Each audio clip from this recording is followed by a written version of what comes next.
Bonjour, et voici ce que nous avons pour vous aujourd'hui. Thériault et Mystalex font rage au Québec avec leur nouvelle chanson Toujours au top. Le Festival des sciences de Saint-Aimé du Lac-des-Îles fait fureur auprès des jeunes scientifiques de la communauté. Les lois contre le terrorisme au Canada, une bonne initiative ou un réel fiasco? Les produits dérivés d'Ebola, une nouvelle mode pour les jeunes? Avec nous aujourd'hui, les chroniqueurs Guillaume Revidou-Bernier, Antoine Belzile et Renaud Pelletier. Bienvenue au téléjournal communautaire de Saint-Aimé du Lac-des-Îles.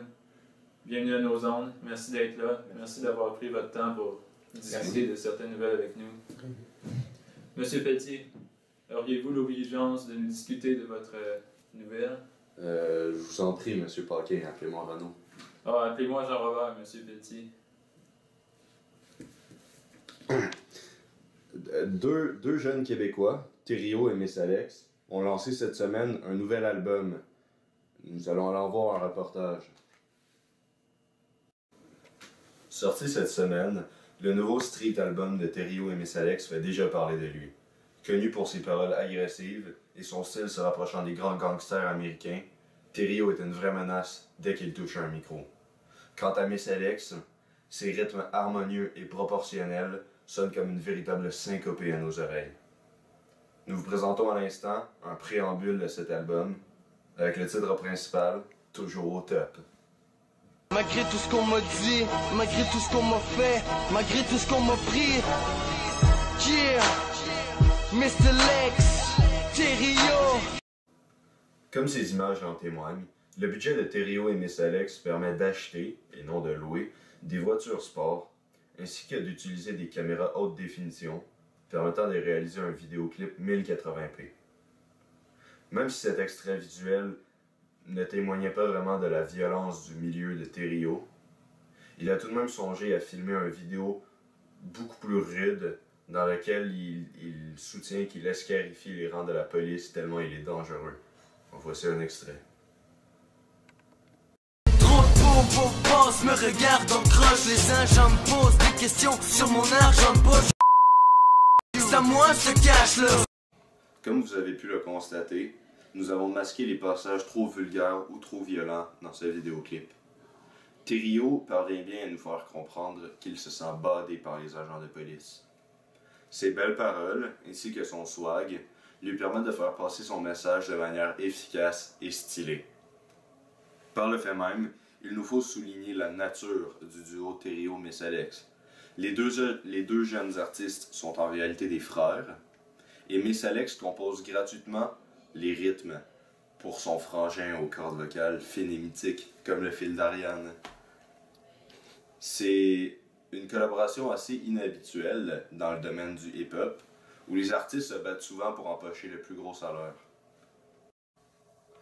Pour conclure, l'extase avec laquelle nous emporte Thériault dans cet album vif en couleurs est assez entraînante. On se laisse balader par des doux refrains ainsi que des couplets songés. La chanson Toujours au top fait en ce moment même la course vers un prix Félix face à d'autres candidats tels que Vampire de Madness Ring. Symptômes de vampirisme hurlant dans la nuit. Ici Renaud Pelletier, terminé. Symptômes du vampirisme, hurlant dans la nuit. Jean-Robert, on est en nom. Ah oui, c'est vrai, pardonnez-moi de cette interruption. Mais je pouvais juste me laisser emporter par ces si belles paroles de Madness Rhyme. Ah, je trouve que cette chanson ne mérite même pas d'être connue, elle massacre la culture québécoise. Au contraire, moi je trouve que c'est un véritable chef-d'œuvre. Ça démontre du talent d'auteur, compositeur, interprète de Madness Rhyme. Ben, moi, je trouve que vraiment, là, toujours au top, elle mérite de rester au top de l'année. Ça va faire, là. On dirait une bande d'enfants immatures. Voulez-vous aller de l'avant avec votre nouvelle, monsieur Guillaume Revidou? Eh bien oui. Je me retrouve à Saint-Aimé-du-Lac-des-Îles, à l'école secondaire Notre-Dame-Saint-Joseph de Bonaventure, pour le plus gros festival de sciences de la région. Avec plus de 10 participants, dont 4 qui ont payé à l'entrée, ce qui est énorme pour la communauté, nous venons de battre un record de pour un record de festivité de la région. On se retrouve présentement devant la salle de... Oh, merci. On se retrouve présentement devant la salle de conférence sur les atomes. On peut voir la salle de conférence. Viens, amène ta machine. Plus proche, plus proche, plus proche. J'étais sûr qu'elle était remplie. En tout cas, j'en ai vu qu'elle était remplie. Ça m'étonne. J'étais sûr. Des centaines d'activités sont prévues pour tous, comme la rédaction de rapports de laboratoire, la course à la décomposition, et vous venez parcourir la chance de gagner un prix formidable, qui est la nouvelle édition du livre Sur les atomes 2015. Et de plus, si vous avez la chance, vous allez pouvoir rencontrer Guy Chimique, le grand organisateur de l'événement, à qui je remercie beaucoup. Je viens à tous les années. Je vous invite à venir en grand nombre à cette activité formidable avec vos amis, vos cousins, vos parrains, votre tante, votre médecin, votre député de votre ville, bref, tout le monde. Ici Guillaume Robidoux-Bernier. Terminé. Alors, Guillaume, pouvez-vous revenir avec un... Mais Guillaume, où êtes-vous? Ah ouais, je suis là, je commandais de la belle province. Ouais, ça sera 3 Pogo et un Pepsi. Ouais, je passe mes collègues. Merci. J'aimerais bien avoir une boisson gazeuse, peu importe la sorte, et une poutine. Merci. Ouais, Jocelyne va te prendre 2 smoke meat, une poutine, un Pepsi, puis une petite rondelle d'agneau aussi. Ouais, salut, je vais te prendre un pita au poulet avec un smoke meat et une belle petite poutine. Revenons à nos moutons, j'avais oublié que nous étions en nombre. Alors Guillaume, j'aimerais entendre si vous avez perçu une certaine évolution au cours des dernières années à ce festival lors de vos expériences. Oui, justement, l'année passée, je me suis présenté à l'événement avec mon fils Gabriel, il y a 6 ans. C'était vraiment une expérience enrichissante. Il a fait toutes les activités. Il a rencontré Guy Chimiste, le grand. Il m'a dit que plus tard, il allait devenir un scientifique. J'étais vraiment touché. Ça m'a beaucoup plu. En tout cas, moi, je suis sûr que plus tard, il va faire un grand scientifique, un grand chimiste. Le mois passé, on a appris une mauvaise nouvelle. Il est mort de la leucémie. Mes condoléances, c'est de perdre un si grand talent si tôt dans sa vie. C'est vraiment triste. C'est ça.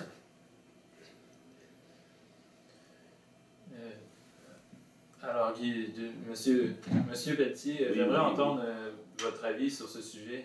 Ben écoutez, moi je trouve que c'est un événement qui est vraiment enrichissant pour la communauté de Saint-Aimé-du-Lac-des-Îles, surtout pour les jeunes. Et écoutez, moi en tout cas, les petits rapports de laboratoire, là, je trouve ça vraiment excitant. Là. J'aurais aimé ça y participer. Ouais, j'aurais aimé ça. Ouais.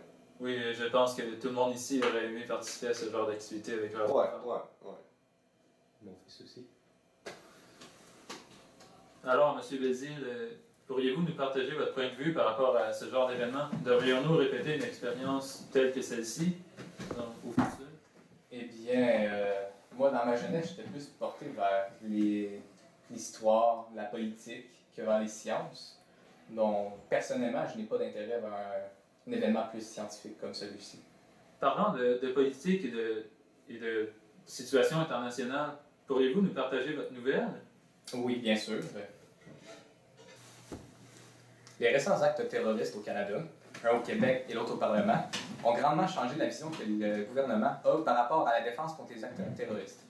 Donc, prenons par exemple Michael Zéaf Bibeau, qui a tué Nathan Cirino. Attendez, il faut que j'y aille. Il faut que j'aille aux toilettes.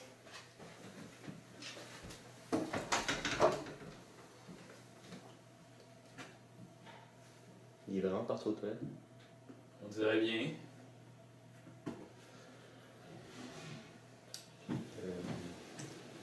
Jean-Robert, qu'est-ce que tu as fait en fin de semaine? Ben moi, je suis allé aux danseuses.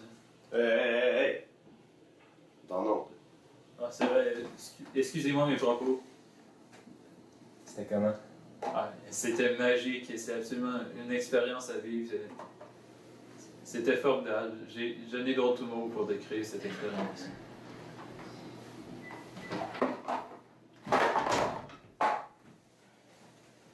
Bon, donc continuons avec Michael Zéaf Bibeau. qui avait tué Nathan Cirillo. Donc, premièrement, cette personne n'était même pas observée parmi 93 personnes qui avaient le profil potentiel de terroriste au Canada. Donc, premièrement, le gouvernement du Canada propose en ce moment de resserrer les... Quoi? Fini? Non, Continuez. Continue. Élaborer. On vous écoute. ouais.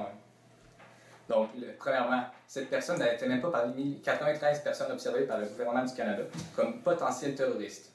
Donc, en ce moment, le gouvernement veut resserrer les recherches et les mesures contre les terroristes pour pouvoir prendre une plus grande sécurité, mais en réduisant la liberté de chaque personne. Je vois, c'est donc des projets de loi qu'il prévoit de faire afin de mieux protéger le Canada contre des actes semblables dans l'avenir. Exactement. D'accord. Comme par exemple avec Martin Rouleau, Couture, qui lui ne pouvait pas sortir du Canada car il avait le profil potentiel d'un terroriste et il a fait un acte aussi. D'accord. Je comprends. Passons à la pause. Bienvenue à nos ondes. Antoine, pourriez-vous continuer avec votre nouvelle? Oui, bien sûr. Monsieur Belzile, avant de commencer, pouvez-vous m'expliquer en résumé qu'est-ce que le projet de loi? Très bonne question, Donc, ça, Guillaume. OK. Donc, le projet de loi par le gouvernement, c'est d'augmenter la surveillance que chaque individu a et en plus d'augmenter le nombre d'individus surveillés. Donc, par exemple, avec Martin Couture, d'augmenter la prévention, la surveillance 24 heures sur 24 si possible, pour prévenir la mort d'une des deux personnes qui s'est passée. Donc, par exemple, si une personne a dit une phrase suspecte qui adhère aux propos des talibans ou peu importe, djihadistes, peu importe, cette personne va être surveillée. Avant, ce n'était que les personnes avec des problèmes mentaux. Donc, cela résume bien le projet de loi par le gouvernement canadien. Vous ne pensez pas que cela va causer plus de rébellion? Mais bien, cela restreint la liberté de chaque personne. Par exemple, si vous êtes surveillé, vous pouvez avoir votre permis de passeport retiré ou tout simplement être surveillé par la police, un auto de patrouille ou peu importe, ou tout simplement surveiller la ligne d'écoute, des vidéos de surveillance qui vont vous regarder. C'est selon le cas. Intéressant, intéressant. Eh bien, de rien. Mais vous ne trouvez pas que la sécurité emporte trop sur la liberté des personnes là-dedans? Eh bien, je pense que la vie emporte sur la liberté. Car une fois que votre vie est disparue, vous n'avez plus de liberté. Vous ne pouvez plus rien faire. Donc, perdre la liberté pendant une certaine période de temps, mais garder la vie, je pense que c'est meilleur que perdre la vie et garder sa liberté. Effectivement, vous avez bien raison là-dessus. Et est-ce que la sécurité douanière va être augmentée par le fait même? Probablement aussi. Comme le cas du passeport retiré. Si vous avez un passeport qui n'est pas valide, vous ne pouvez pas sortir. Donc, la surveillance va être accrue aussi. D'accord. Aussi, en passant, j'avais oublié, si votre passeport est falsifié, Oui, il ne faut pas l'oublier, ça. c'est vrai. Puis, certaines personnes verrait-on plus de police dans les secteurs plus, disons, centre-ville, milieu urbain? Peut-être des soldats déguisés en citoyens ou des polices déguisées. Cela dépend du gouvernement. Ou juste installer plus de caméras de surveillance pour faire de la surveillance, justement, mais sans être aperçu. Pour surveiller les jeunes Chaque personne qui est terroristes. potentielle, ouais. Intéressant. Et cela résume bien le projet de loi du gouvernement pour l'instant. Merci. De rien. Merci. Et maintenant, nous allons passer à une chronique faite par mon frère jumeau sur les produits dérivés d'Ebola. Fort intéressant. Une nouvelle mode a récemment été adoptée, non seulement auprès des jeunes, mais aussi auprès des adultes en Amérique. La mode Ebola.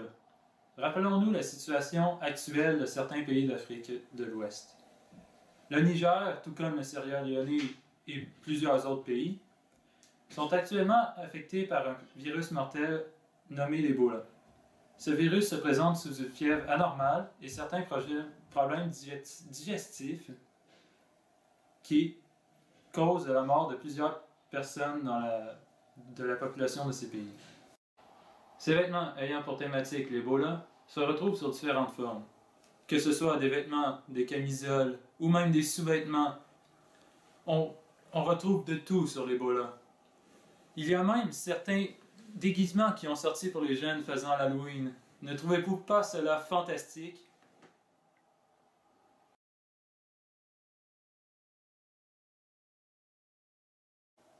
Pour vous procurer ces différents produits, vous n'avez qu'à aller à des magasins comme Empire ou Adrenaline ou je me rappelle plus. Ah oui, Amnesia.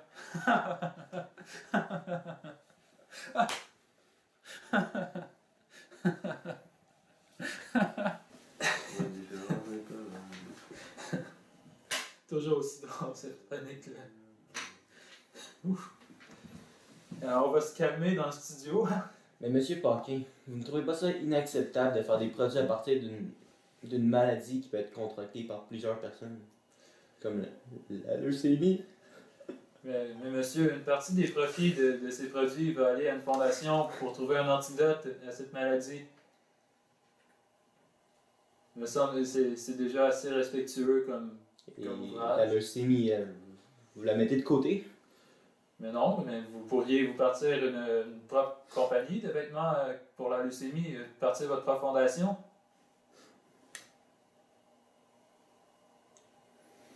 Ça va aller. Non, mais c'était trop tard. Ben, Attendez, je crois que c'est... la belle province!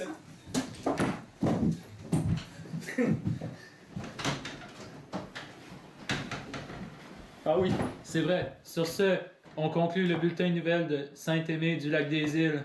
Merci et au revoir.